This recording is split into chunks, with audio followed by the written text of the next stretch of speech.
You're listening to the Governor's Podcast, which is hosted by school governors for school governors and for all involved in or impacted by education governance.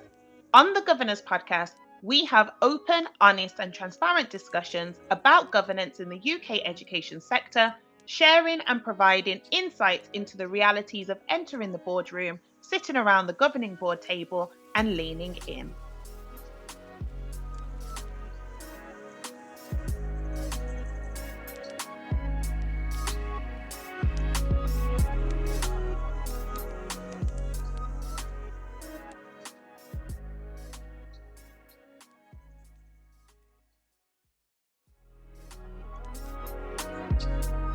Hello, I'm Sharon Warmington and I support schools and academies as a governor, governance practitioner and a clerk.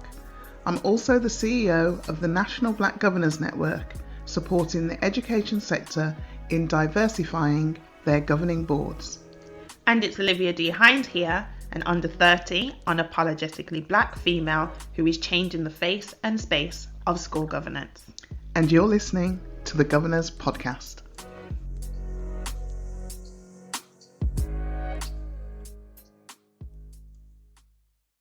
Okay, let's get into today's topic. How to ask questions.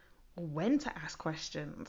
Yeah, when or how or what questions to ask. What questions to ask. Okay, so this usually starts off if you've even read the papers. If you haven't read the papers, it may be a bit more challenging to ask questions because you haven't allowed yourself to digest the information that's there, and then as part of reading papers you may scribble things down that you may want to query, and if no one else raises it, then you will probably be the person who raises a question there.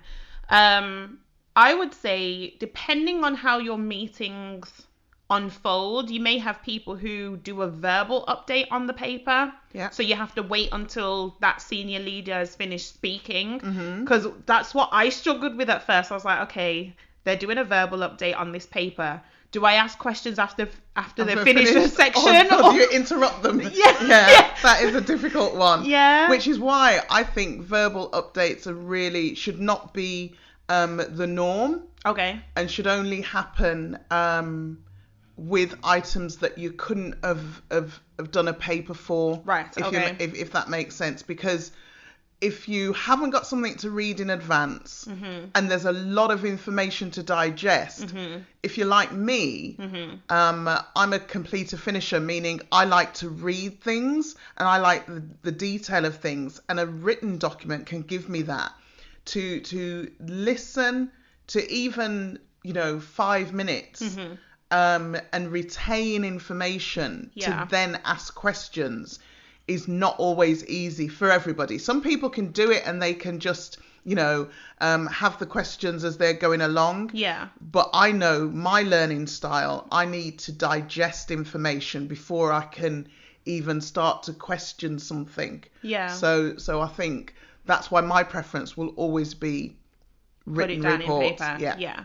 I think what I mean by when I mentioned verbal updates just a moment ago is just when you get to that item on the agenda and the writer of the paper, or the person who leads on that element may verbally share the highlights or the things that they may want to draw the governor's attention to. Yeah. So I'm not necessarily saying that they definitely should regurgitate what they've written, because that is painful. Too long and painful and very painful, and for clerks a nightmare. Exactly. But I mean, and secondly, what you don't want to do is as you've just said, in terms of just giving so much that really could have been in a written report, because then it can be a lot of information.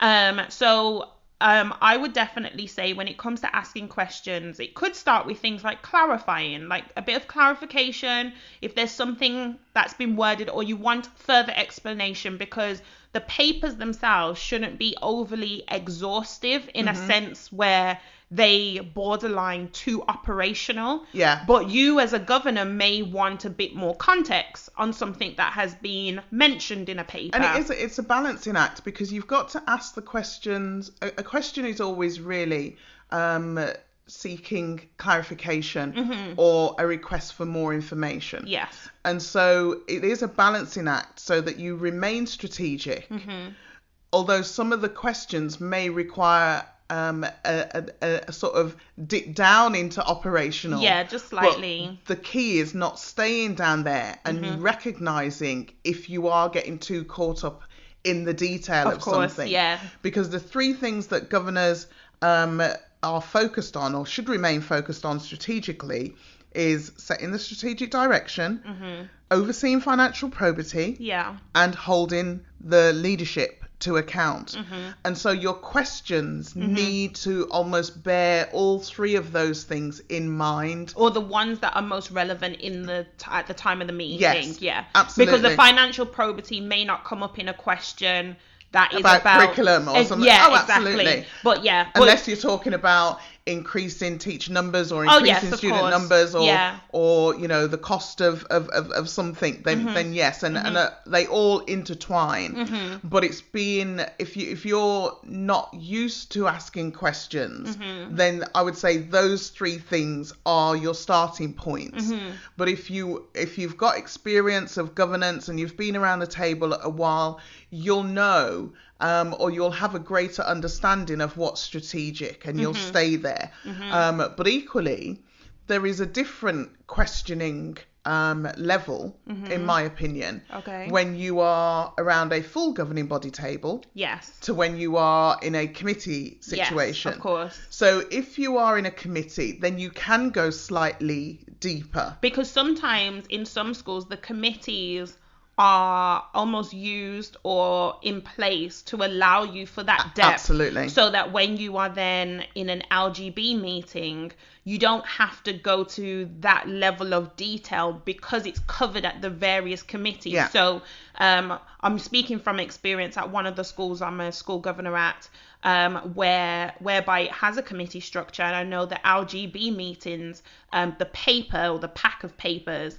includes the minutes from each of the committees that took place that term. But that's the key also. Well, two things, because not all structures have committees. Yes, of course. Yeah. So where you haven't, I understand that, and I've clerked schools where there hasn't been a committee structure. One of my schools doesn't have a committee structure. And I find that personally, I find that more difficult because the meetings then are more detailed.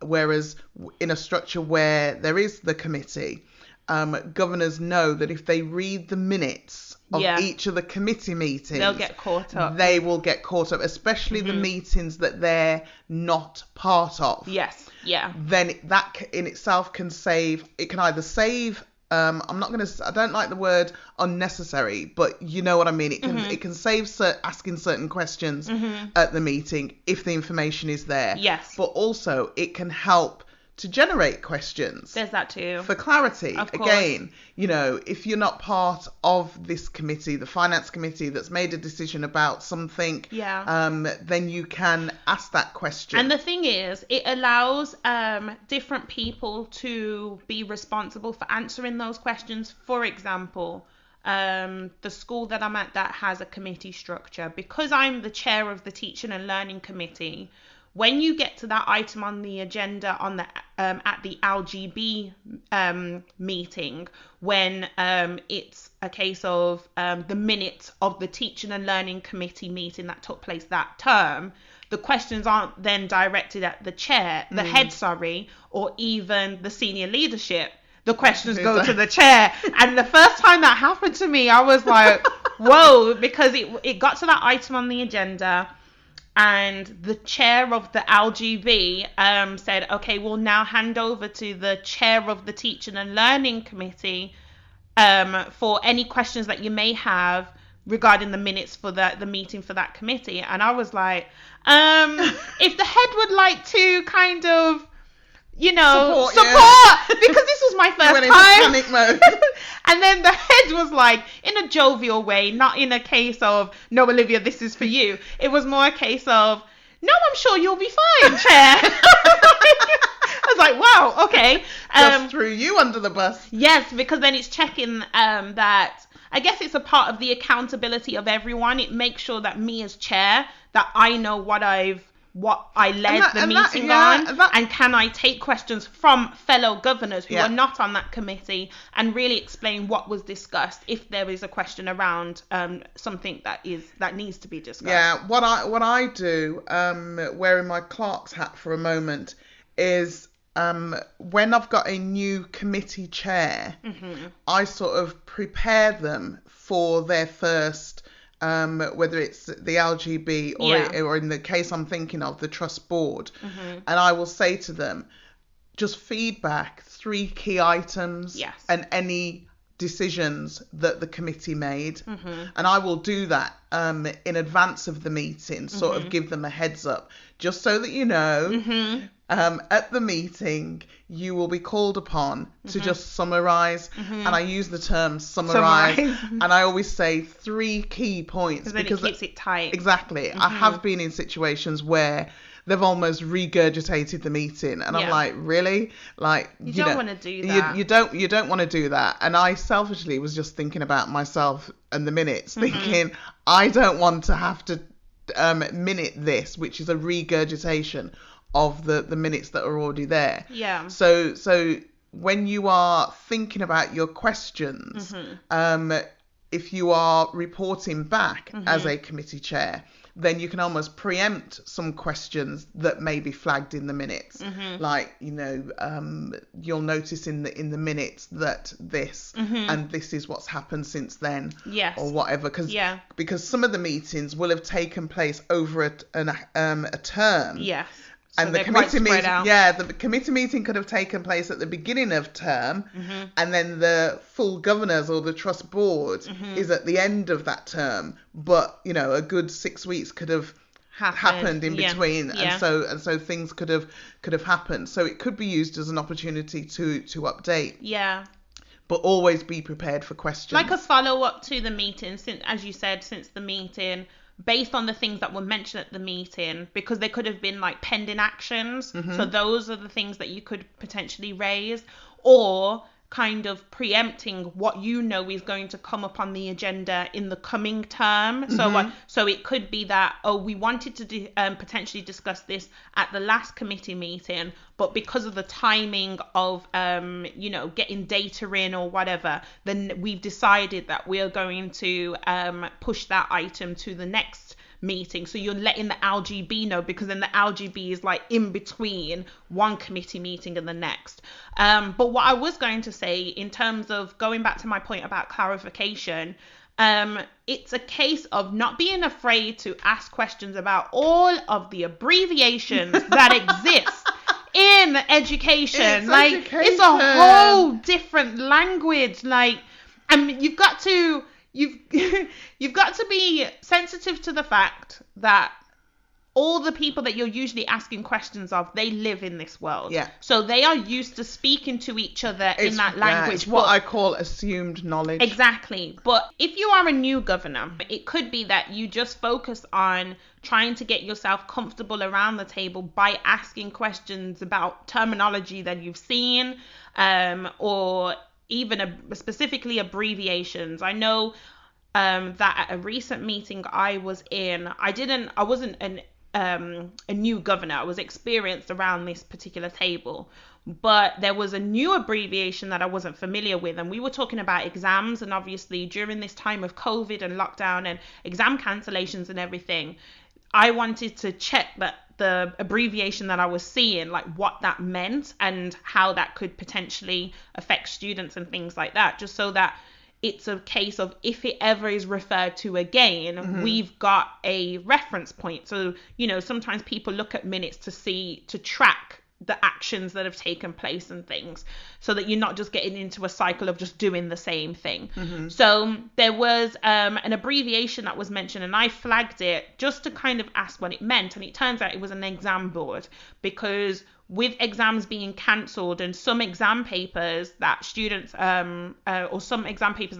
take, they may be UK ones, or they could even be Welsh ones, and things like that. So at the time, Wales had decided to cancel their exams, but England hadn't yet. So I wanted to ask if there were any exams that students were taking where those exam boards were in Wales, because if I wanted to see what the impact was for our students who were in England. And they basically said, even though Wales may have said they're not doing exams for their students in their schools, any responsibilities they have to supplying papers for students in England who would still be going ahead with exams, they would still do them. So I just wanted to clarify that. What was this exam board that was being mentioned? Is it a case of they're going to take those papers back, or, I just wanted to understand that. Yeah, so in essence, you could raise a question and it opens up a different conversation. It could, that is still related. That's still related. Yeah, so you may think, it's just about an abbreviation. One is keeping the SLT in check, that they even know that all You've just used an abbreviation. SLT, Senior Leadership Team. The senior leadership team. But it just goes to show that it's just the norm when you're in it. I always, when I'm, whether I'm chairing a meeting or as part of a meeting or even clerking a meeting, I always try and think who's around the table first and foremost, if anybody's new and outside of education. Because I remember when I first became a parent governor, it was a nightmare, and there wasn't, the internet. I don't even know if Google existed. Probably did exist, but it wasn't just the way it is now. Where you could easily search for things. So it's important that you bear in mind, and it doesn't matter what the abbreviation is. You do have the right as a governor to ask the question. The most recent one that I can think of that I heard for the first time around the table was CAGs. And I was thinking, what are CAGs? But as you say, those who are in it, living and breathing it, they know. Centre assessed grades. By the way. It's common sense when somebody tells you what it is, but when you Not common sense, because when you think of the health sector and the education sector, sometimes the abbreviation, the letters are the same, but they mean different things in different environments. What I meant by common sense is when you hear it in the sentence structure, right? It makes sense. Yeah. Because they were talking about exams and all that kind of stuff, and so referring to CAGs, but it's interesting how quickly an abbreviation can just take hold and just become so part of the language, even when it's new. Because before lockdown, before the exams were cancelled in 2020, I'd never heard of. Maybe there were centre assessed grades before, but it's just not widely known or widely. To my used. knowledge, they never hit the governing body table. And then what happens is you finally get comfortable with an abbreviation, and then that abbreviation changes. Because in a meeting I've had since the turn of 2021 and all the new announcements, apparently, no one hold me to this, but apparently CAGs is a term that's going to actually be used less this year in terms of the exams that are, or the for 2021 examinations or grades. You have to think of it more as teacher assessed grades, potentially. That may be one that floats around, so then it goes from CAGs to tags. I've heard this. And tags is something completely different in the social media world. Well, yes, because then you have social media tags, hashtags, and exactly. So it depends on the environment you're in. So I would say, don't be afraid of asking questions. Absolutely not. Ask questions, however small, however big. I know me and you have spoken about this before, where you've given an example of a question you've asked on data that you do not see. So there's a lot of data that's presented, and I remember, by all means, you can I think it was context to this. I'll summarize it as the 80-20 kind of rule. So if there's 80% success in a particular thing, don't focus on the 80%. Find out what's happening with the remaining 20%, especially if it's in relation to children, specifically around needs or safeguarding or anything like that. If what is happening, how are we supporting? A question could be, how are we supporting the 20%? 80% success is great, or 80% achieving X amount is great, but how are we supporting the 20%? The other thing around questioning is terms. The questions that you may ask. I know where we are now in spring one, for maintained schools, they're on their budgets. So because the end of the financial year is coming up at the end of March. Yeah. So the questioning around finance will be different, even within finance, to the questions that you may ask at the beginning of the financial year. And those questions in an academy may not come up until May, June time, when they're finalising their budgets for the 31st of July deadline.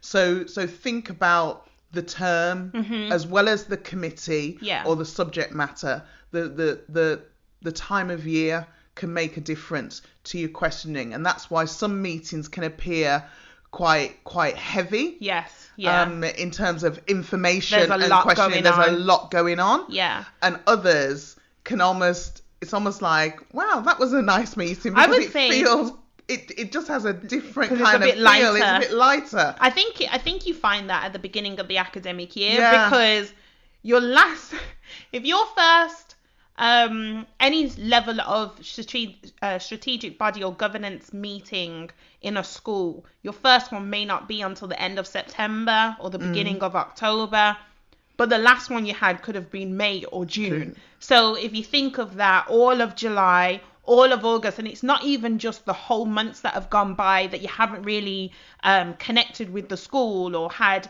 regular communication with the school. It could be everything you've done in that time just makes it feel like it's been so much longer since you've had a set of papers and had to read and had to chair and had to ask questions or had to comment on things.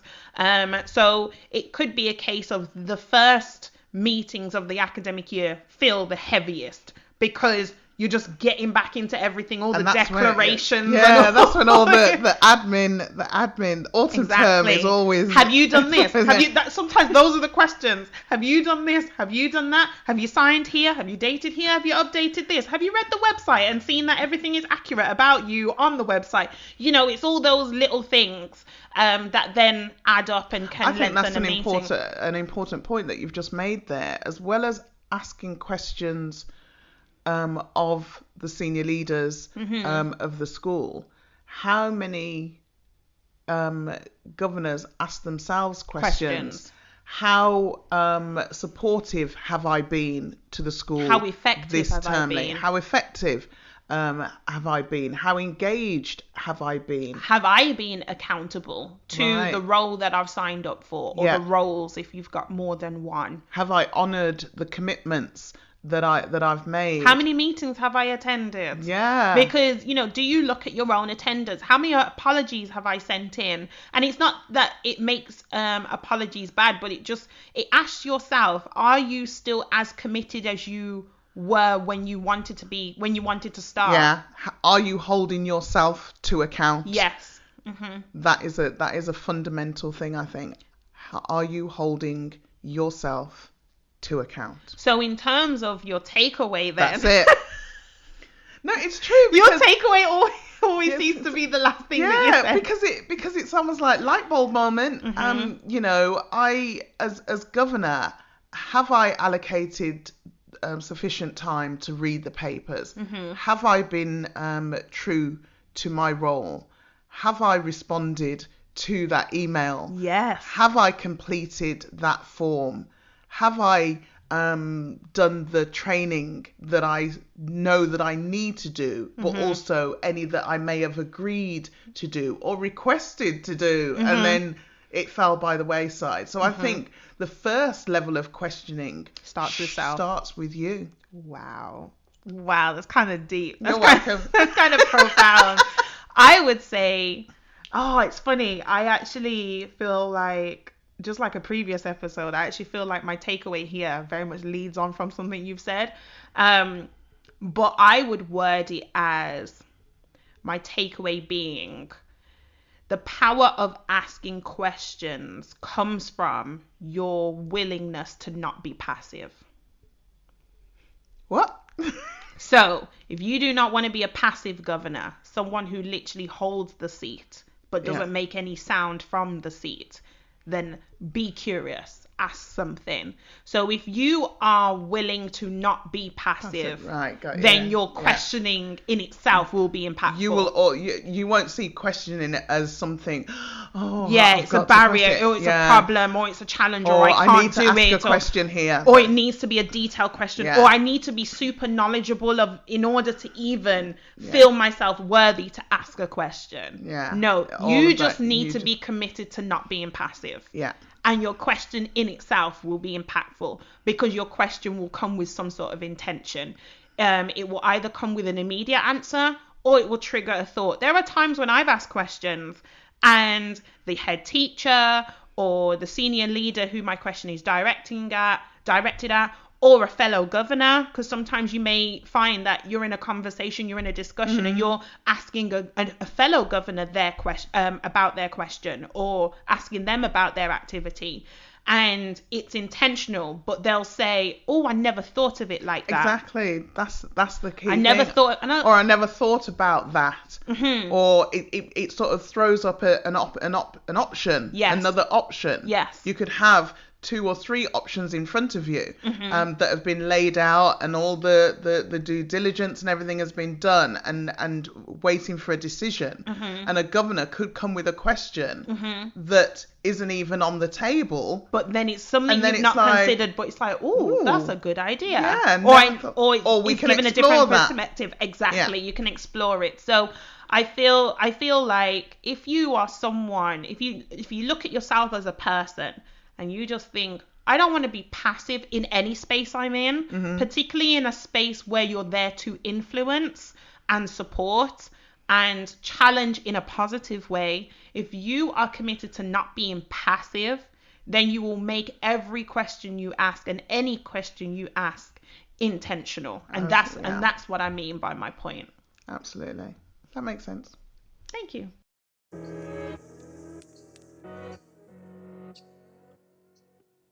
Thanks for listening to today's episode. Please rate, review, and subscribe via your preferred streaming platform. The Governor's Podcast is a brand of the legal entity Education Governance Solutions Limited, and a free training resource for anyone. So if you know someone who is interested in becoming a governor or a trustee, please share this podcast with them. And if you'd like to get in touch with us directly with questions or comments, then drop us an email at thegovernorspodcast@gmail.com. You can also follow us on social media platforms at The Governor's Podcast. Let's connect.